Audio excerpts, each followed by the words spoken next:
Est-ce que, décemment, est-ce que une femme, une fille, peut courir plus vite qu'un homme? Est-ce que, décemment, une femme peut refuser de se marier? Est-ce que, décemment, une femme peut gouverner un royaume?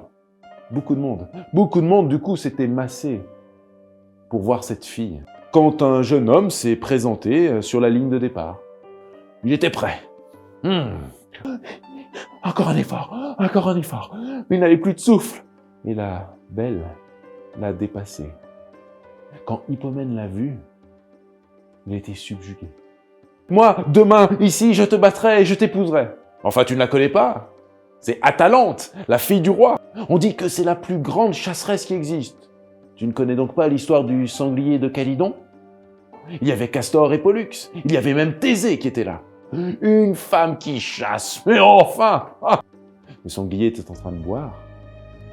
Une flèche venue du nom de ses os qui s'est effondrée sur le côté. Gloire à toi, Méléagre! Gloire à toi!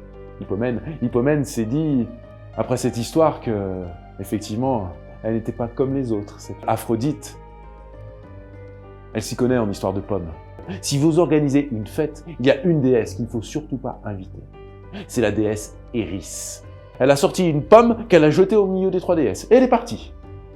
Seule la plus belle des trois pouvait ramasser la pomme. Alors Zeus a ramassé la pomme, s'est approché du bord de l'Olympe et a jeté la pomme sur terre. Il y avait un jeune berger, Paris. Elle s'est avancée vers lui et elle a fait tomber tous ses vêtements. Elle a permis à Paris d'avoir la plus belle femme qui existe sur terre. Atalante a rougi. Il a glissé son bras dans son sac, a sorti une pomme d'or, et l'a jetée sur le côté de la piste. Elle a ramassé cette pomme d'or. On n'a pas tout compris, mais elle est repartie. Vous connaissez Orphée? Orphée, le plus grand de tous les musiciens. Personne ne peut résister à sa musique. Follement amoureux d'Eurydice, la belle Eurydice. Il décide d'aller la récupérer au royaume des morts. Mais qui peut aller au royaume des morts? Personne. Bon, qu'est-ce que tu fais ici? Je peux te jouer un petit morceau de musique. Oh, c'était beau. Après tout, Cerbère, qu'est-ce que c'est? C'est juste un chien qui a un petit problème de tête, ça peut arriver. Lorsque Hadès voit Orphée, il est surpris. Mais qu'est-ce que tu fais ici? Un monde pour les vivants, un monde pour les morts. Laisse-moi te jouer un petit morceau de musique. Ne te retourne pas. Orphée, Orphée, c'est moi, Eurydice. Ne te retourne pas.